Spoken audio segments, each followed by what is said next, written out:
Hello, good people. A very good time to you all, guys, and welcome back again to our channels. Although, guys, it's quite unfortunate that I'm going to do this edition about myself and the attempted kidnapping, or rather abduction, that happened yesterday night. It's also, on the other hand, good news that's fortunate. I'm alive today to be able to cover this because. From the events, yesterday's events, actually anything would have happened, and I don't know what could. I don't know. I just don't know, guys. Actually, it's unfortunate. Whatever happened is unfortunate, and I didn't expect it to happen that way. I've never imagined myself that somebody will come to try and take me by force for whatever reasons. Because so far I can say I don't know the reason why this happened, and I don't know the notion behind it, but I thank God that it didn't happen. I thank God that sawa kulichukua, they didn't go with me. Their plan flopped, but there's various reasons that I've tried to analyze so far, and see some of the basics that maybe could be the reasons why these guys were after me.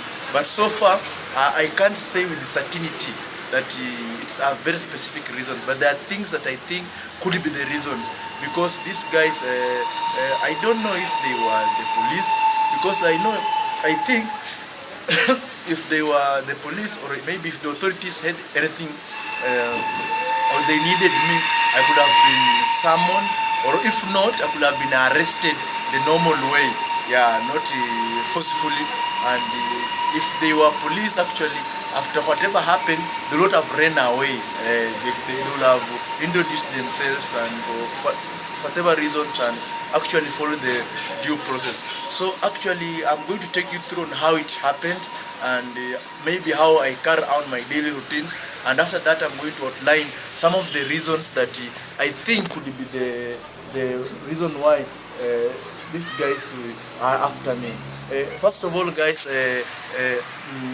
anyway, obviously, as a person, I live I have a private life, by the way, about my family, and sometimes about my private affairs. One of them being that nearly everyone does not know specifically where I live. Nearly everyone. Very few, I can mention maybe 2-3 people who know my house, except for my family members. Very few people know my house, I mean. And for those who have known my house, maybe if you knew my house in the last 2 years or 3 years, maybe that very 99% chances that it's not the very same house that I use. Yeah, that is it. There are those who think I live in Kayole, Mihango. There are those who think I live in Buruburu. That is it. There are those who think I live in Kabete.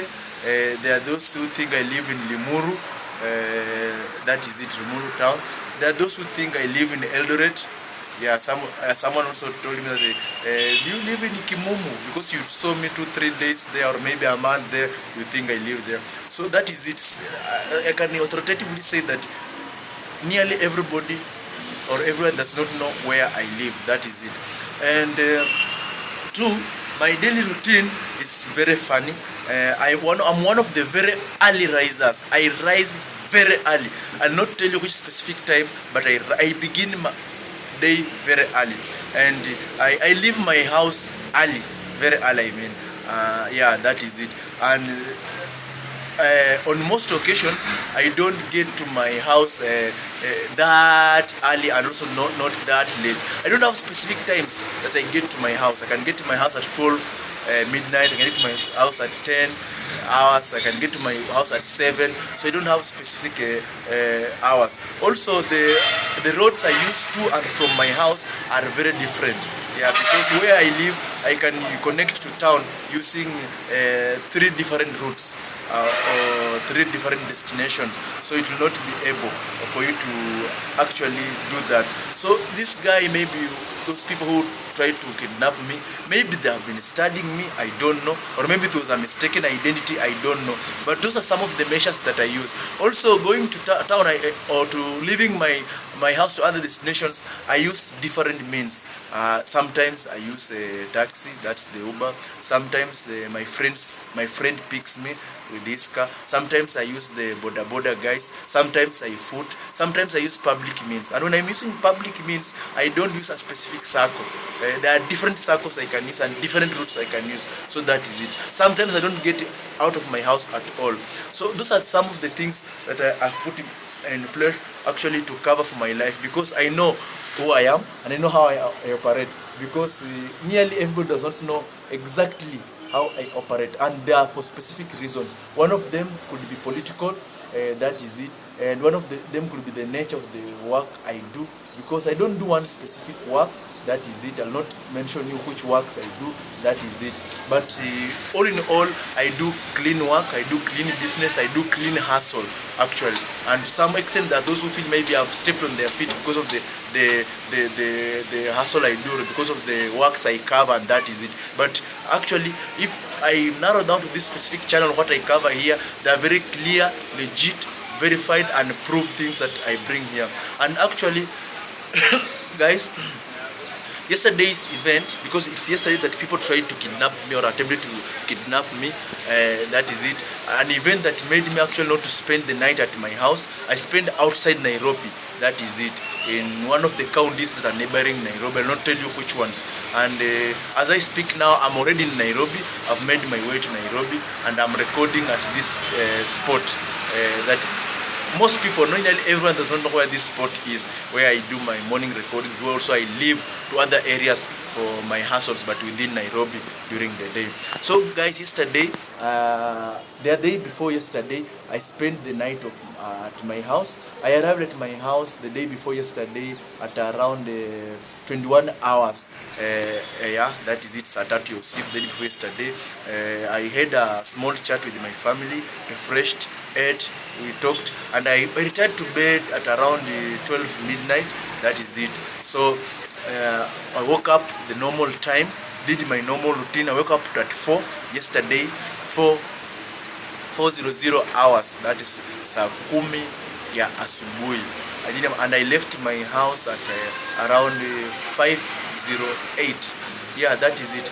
And I made my way to to do 1 to 3 in town before going to where I do my small hustles. So that is it. So where I went to yesterday, I spent my day at Isili. I hustled here and there as normal. Then from there, from Isili, I was making my way to home, and I left with a friend whom I dropped at Uruma. That is it, and proceeded to town. So I used Juja Road while dropping my friend. I dropped him at around Flats. He lives around in Uruma. I don't know which side of Uruma, but in Uruma.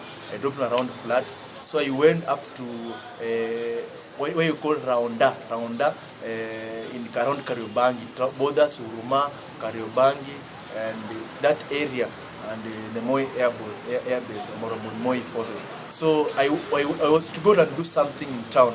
So I used Outer Ring Road, but not towards the GKA side, but towards the Thika Road side. So I turned back to Thika Road and made my way to town using Thika Road.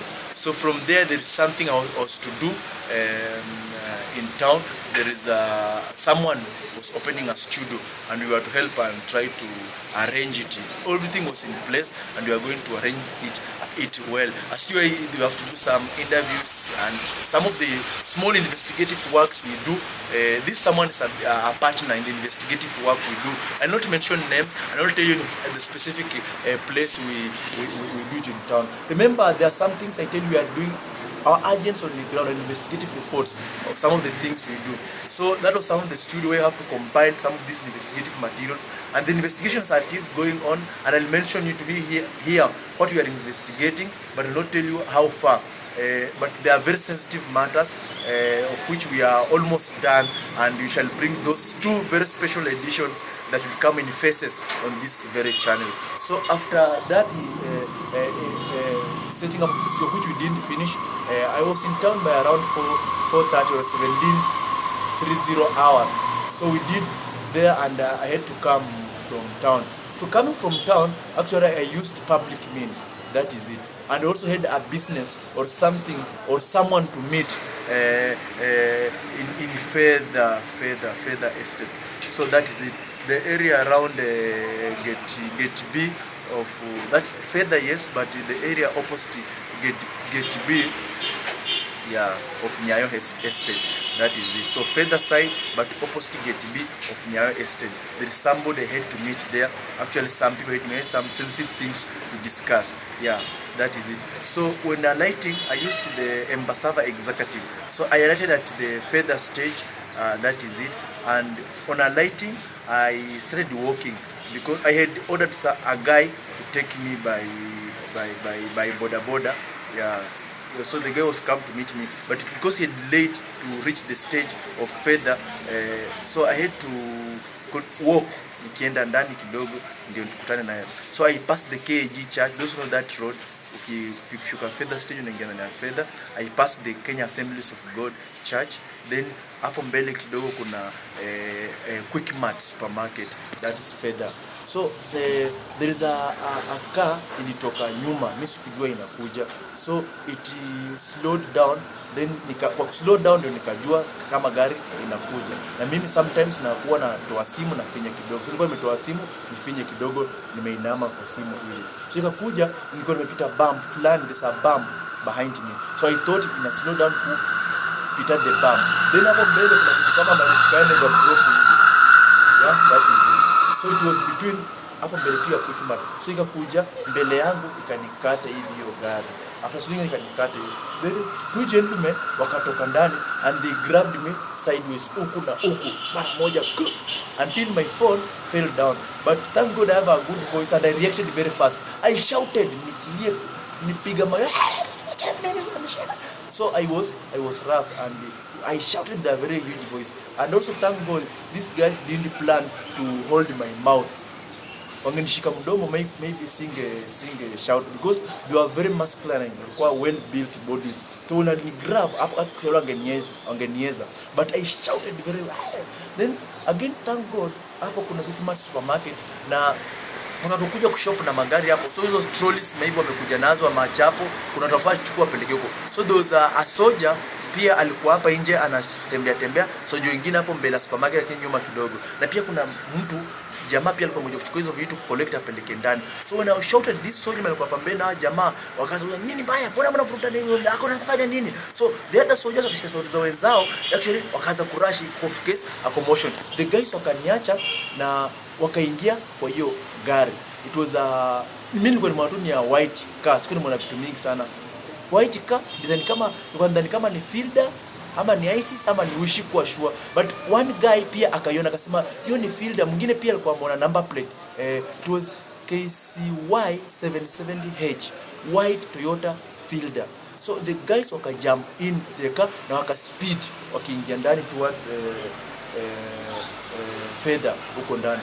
So immediately what I did, nikachukua simu, I cancelled the meeting.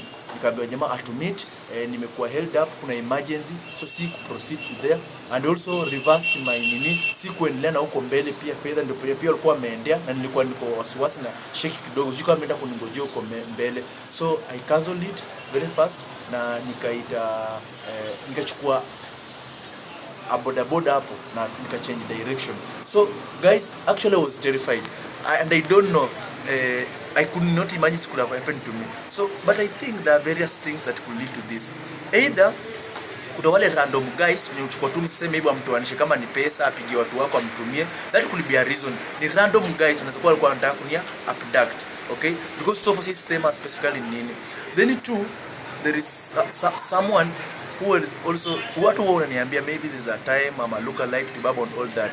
Two, it could be they were trailing the guy walikuwa wanamtafuta, and maybe it was a mistaken identity, because remember the guy inside further, it's within his constituency, he's the area MP for that side.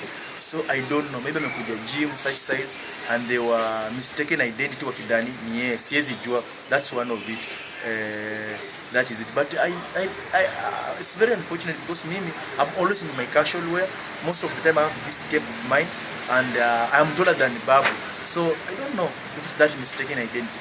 Two, it could be not two but three. First of all, nisema it could be the random guys hijack mtu beba apate pesa, apigie watu wake blah blah and all that, wapate something from it. Two, nikasema it could be mistaken identity for Babu Owino, or if not for Babu Owino, any other person or mistake identity wakataka hijack or kidnap. Three, it could be because of the stuffs I'm covering, because I've told you I'm covering sensitive stuffs on politics and some of the business syndicates that we shall be spilling very soon. That's one of the stuffs we are covering. Other stuff is the attempted coup. Actually, there are guys who already planned to overturn the government, overturn William Ruto, and it flopped. And we had links and leads to it. Both the financiers, beneficiaries, the planners, and all that. And one of it is connected to the death of General Ogola. So we are doing a store on the same throughout our investigation on the same. So guys, it was unfortunate for that, and this calls for me to be very careful on how I do my movements, because anything can happen. And so far I need to be brave on this, because kukasirika tu ama kuhuzunika ama kuwa na wasiwasi itanisaidia. It's about my life, and this means also I have to secure those I love, that is my family members and all that. So thank you guys for watching. Like and share on this, guys. And so I'm still tensed, I'm still terrified, because I don't know what next. I don't know who they are. I don't know what they want exactly. I don't know if they are people from the authority, and I don't know if they are, I just don't know anything. But I'm really terrified on what happened. But I thank God for saving me, using the security guards, and also giving me the bravery to shout and howl and all that. So hope all will be well with me, and shall continue interacting. Thank you guys. Thank you for coming once again. Thank you for subscribing, for liking, sharing, and commenting. Bye bye.